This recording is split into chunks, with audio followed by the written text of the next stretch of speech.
Hey friends, Chad Stan here, and this is another episode of Healthy, Fit, and Poor. Today's episode is how someone can engineer their environment to ensure a higher likelihood of habit development. Remember, in the early stages of habit development, increasing likelihood is absolutely essential.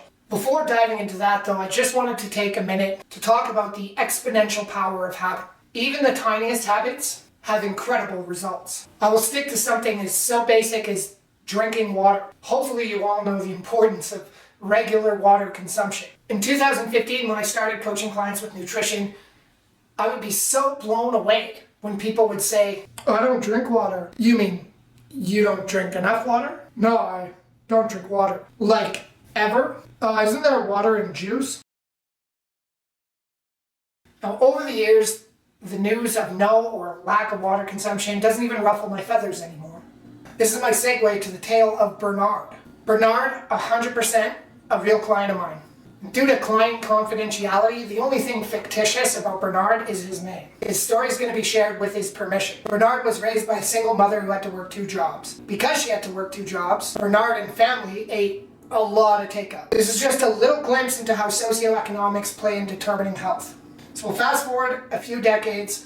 Bernard was sent to the gym based on his doctor's recommendation.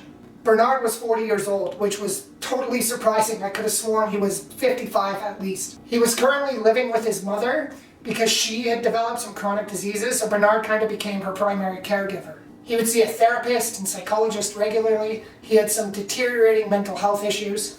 The only cooking skill he picked up was reading directions off a box and throwing something in a microwave. And if it wasn't cooked in a microwave, it was cooked in a fast food restaurant. He never played any sports, he had no real athletic background. He never drank water. Bernard drank a ton of soda.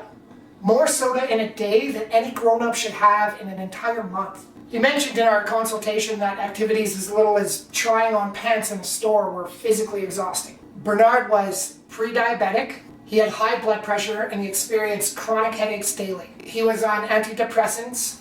He said he hardly had enough energy to make it through a work day. And he needed to nap almost daily when he got home.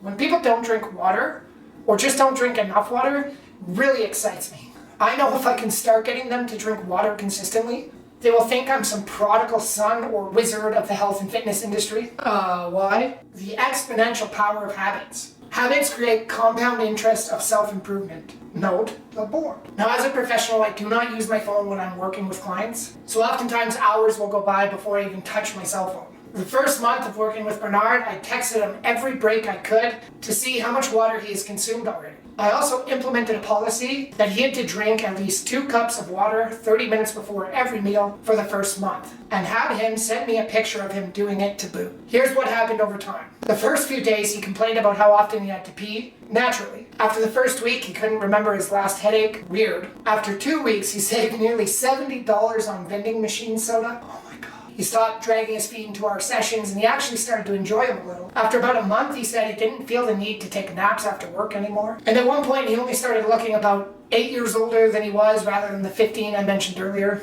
And here's the best part. After about 6 weeks of just staying focused on staying hydrated, one day that was not a scheduled training session with me, he came into the gym. I just assumed he was confused or something. I walked up to him and I said, Bernard, you know you don't have a session, right? He said, "I know, I just felt kind of good after work and I thought maybe I could come here and go for a little walk on the treadmill." That's my boy. And to this point he was exercising twice a week already, but due to some pretty serious physical limitations, we were only going over some essential movement patterns, mobility, and stability work as well. The moral is never underestimate the power of habit, even for something as basic as just drinking water. Okay, I went on a bit of a tangent there. What was this episode supposed to be about? Engineering environment? Right.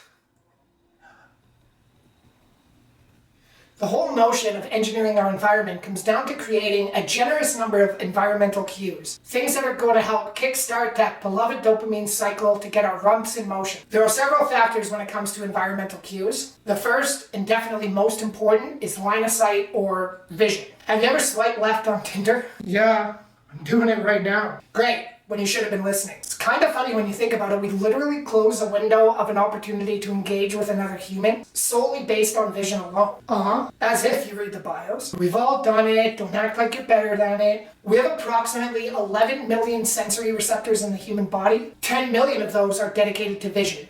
Hence, seeing is believing. So vision is obviously very important. I was surprised to find out when I was doing my diploma courses that the biggest factor that keeps people away from the gym is convenience. So I'll do you this favor right now. I don't care how ghetto or rundown it is. If you are looking for a gym, make sure you find one you can conveniently stop in on your way to or from work or school or whatever you do all day. If you have the luxury to drop in during your work or school, or whatever it is you do, take it. Also, make sure you select a gym that's gonna flip you the bird in the rearview mirror if you drive past it without stopping in. Don't forget to leave your resentful gym bag in the front seat, so it could also mean mug you if you drive by the gym. Tell Sally, that girl who wants to be accountability buddies, that you will drop dead before traversing rush hour traffic after a long, daunting workday just to go to the gym with her on the other side of town. If you're trying to eat more vegetables, stop hiding them in the drawer that produce goes to die. Take it one step further. Make sure your veggies are already washed, chopped, ready to eat, front and center of your refrigerator. Let them peacock, baby.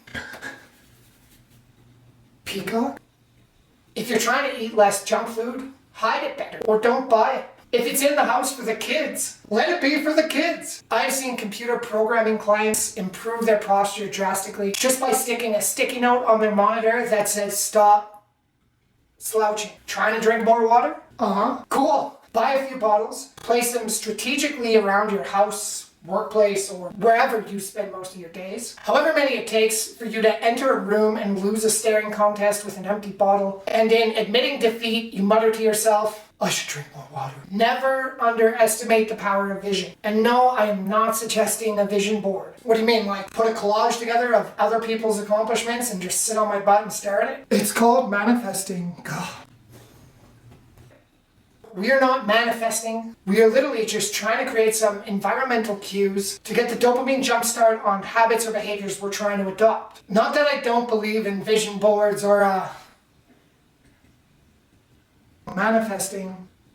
It's just not for me. And coincidentally, not for my clients. Just remember, when talking about habit change, the more we can do to increase the likelihood that we're going to adopt the habit, the better. Visual environmental cues look different to everyone. It's not a one-size-fits-all. If there's a habit or behavior you are trying to adopt, think about how you can use your line of sight to help gain some momentum on dopamine. You can utilize objects, sticky notes, cell phone reminders, calendars, water bottles, gym bags, notebooks, anything that you can possibly associate with the habit. And make sure you strategically place them wherever A, they will be noticed because you frequent the area, B, they will create the association to performing the desired habit, and C, you will not trip over them.